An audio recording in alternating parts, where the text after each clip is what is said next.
Hey, welcome to my YouTube channel. Do you want to have better communication skills with your spouse, a boss, a friend? Then watch this part from our sermon series, Emotionally Healthy Relationships. It's a 12-minute clip and it's going to help you have better conversations.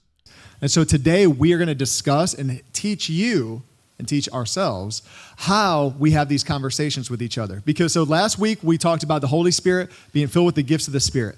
Now look what it says in 1 Corinthians 13. If I speak in tongues of men, we spoke on this last week, and of angels, but have not love, I'm a noisy gong or a clanging cymbal. You can have all the gifts, but if you don't know how to love somebody, you are useless. Especially like we want there to be depth spiritually, but we have to teach you how to go deep emotionally. Because when you're not deep emotionally, you'll never have healthy relationships, and you will bounce from relationship to relationship, from church to church, from friend to friend, and always pointing the finger. But what is the common denominator? You. Can I add something to that? So last week, if you guys were here, Pastor Joe talked about the impartation of what we were doing, right? We wanted to be filled with the Holy Spirit. We saw a lot of healings. We saw a lot of salvations. We saw water baptisms. We saw baptisms in the Holy Spirit. The same Spirit that laid you out last week should control your tongue today. Should help you love your neighbor today. Does that make sense? It's the same Holy Spirit. So we can't come to a service and just love all this stuff. And it's great. We need both. But you cannot forget that same Holy Spirit that laid you out one day holds your tongue the next. Cool? What? Gosh, I love you. That is good. Okay, we can't love others while remaining emotionally immature. I'm going to say that again, okay? Because y'all need to write this down, or you need to scan that QR code and highlight that note or whatever. We cannot love others while remaining emotionally immature.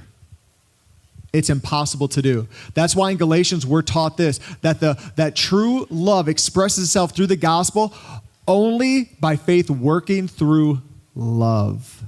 Chrissy and I practice this in our marriage. We were actually doing it last night. And so this is something that you want to learn. And like what Pastor Chrissy said, it's like riding a bike. You're going to have to practice it. It's not just going to be like, oh, this is natural. It's going to take some time. So the first one. Yeah, so number one is appreciations. Appreciations. So there's going to be 5 things that you're going to talk about. These are deep conversations that you need to have with whoever, okay? But for me, like, especially since his love language is words of affirmation, it's very similar, but we're talking about appreciations. And I'm very self-aware of it because he just needs it as my husband. And so, but have you ever, like, thought something really nice about somebody, but you never said it? Like, I do that all the time, right? I've actually taught myself every time I think that thought, I'm like, why don't I just text that person? And so I try my best to, if I can't say it, I'll text it, okay? And so but that's what we're talking about. People think that, like, especially in a marriage, but sometimes maybe with your kids or your boss, like, I'm not going to say all these nice things. It's going to go to their head and they're going to get big-headed. You ever thought that before? That's not true. God has created us to need that from one another. Yeah. He has actually you're not going to make that person big. Because here's the thing. You're probably the only person in a really long time that has said something nice to them. Especially if they're an unbeliever and they are not in a community of positive influence, right? Normally, if somebody is actually hurtful, they're actually hurt themselves, right? And so look for those people and share appreciations with them. I'm telling you, it'll change it. So for example, to your friends, I appreciate you letting me know that you're running late. Like, that just shows that you respect my time, right? Simple things. The second one is puzzled. Puzzled, okay? So has someone ever done something to you that you weren't, like, expecting? Or maybe you shot somebody a text, an email, you left them a voice message, they never got back to you. In your mind, What usually happens? Does it go to a good place or a bad place? Usually a bad place, right? Like our human nature is we just drift to the negative. So recently, I had somebody even doing that to me that it felt like that. They ghosted me for like a week when I was texting them. Now, here's the thing, and the danger about being in church world and pastoral ministry is that because I'm so used to being in ministry for 17 years now, that usually when somebody doesn't get back to you or have a conversation with you, that person is leaving the church quietly, and they don't want to have the conversation. So that's where my mind instantly went. It went to this person's leaving the church, instead of being able to actually have the conversation with them. And so what we tend to do is we get mad, we get offensive, we get defensive, we get angry, upset, and then all of a sudden, are we just like stewing in our minds the conversations, right? We're making up conversations in our head about the text that they didn't respond to just because they were busy at work. Or maybe because they weren't on their phone that day. Or maybe because they didn't expect, they didn't think they had to reply to the email. Like there's so many different things that happens with it.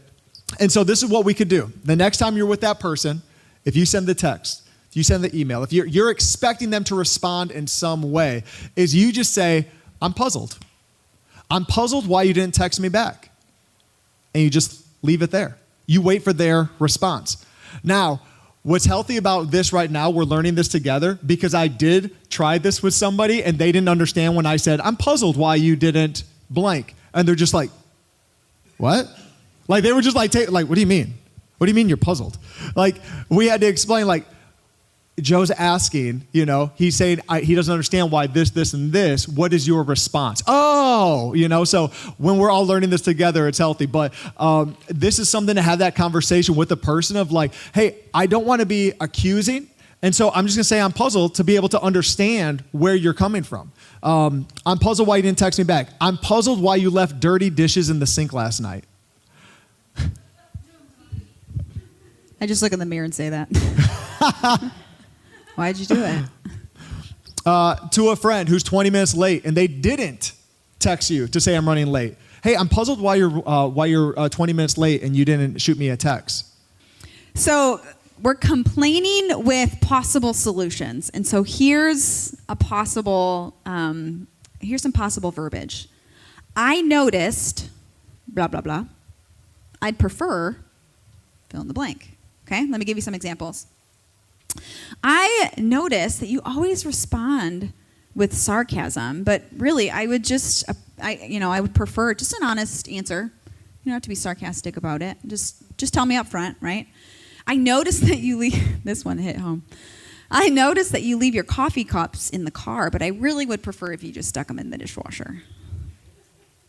You actually wrote this one. Did you write this about yourself? You did. But these are complaints with solutions. So they're not just, you did this, you did this, you did this, right? Possible solutions. And starting this early, so your kids, if you're a parent, your kids can catch the way that you're talking to your spouse, then they'll be able to actually adopt this as they grow into adults. Because we're not raising children, we're raising adults. Right. You don't want them to grow up to be children. Right. You want them to grow up to be adults. The thing is, a lot of children do not learn how to communicate properly to making sure that, okay, how are we speaking so our kids grow up properly and they're just not annoying adults? Because we have enough annoying adults in California. Did you raise your hand because you're one of them, or what was this? Yes, I am. Okay, this next one's really quick, okay, number 4. New information, super simple, okay? Relationships can only grow when people know what is happening in each other's lives. Relationships can only grow when people know what's happening in each other's lives. So this happens even on the drive here today. I told my mom, I said, I got to get you on my Google Calendar. So whenever Chrissy and I have a meeting, so if it's available, I said, I could even make it like a certain color. So then you have to watch Ellis. What is that? Are you listening to music over there? I'm puzzled right now. I noticed you're listening to music during the sermon, and I prefer. The new information, super simple, is what's coming up. So Chrissy just told me new information. Hey, the girls have next Monday off, so we got to be aware of that. Tomorrow night, the landlord here, he wants to have a meeting with all the other pastors of the different churches that meet here, and so I told Chrissy, so I had to put that in my calendar. New information, just so we're on the same page. That's all you have to say is, hey, I have some new information, and then you just share with them. Oh, we got to do this fast. The last one, number 5, is hopes and dreams. Like, you cannot forget to dream, right? Your hopes and dreams. What's your future look like? It's not always like the now. Like, we got to figure this out now. But, like, where are we going? Let's talk about it. Let's vision cast. Let's talk about our future. Let's talk about our kids' future. Let's talk about my 5-year plan at work. Like, let's talk about these things. I hope to get away. I hope to have a home one day and not rent, right? These are like really important things. I want to actually work from home and be my own boss. Like, these are important things. And so we can do all this stuff with our kids. We're talking about all the different types of relationships. You can do it at dinner. It could be on a date night. It could be in a staff meeting, like whatever it is. But here's the thing. These are tools for you to use, right? We're trying to equip you with tools. A hammer is a tool, right?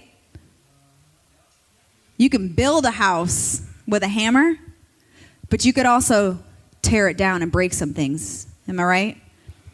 So when you do these things, you have to make sure that you are communicating out of love.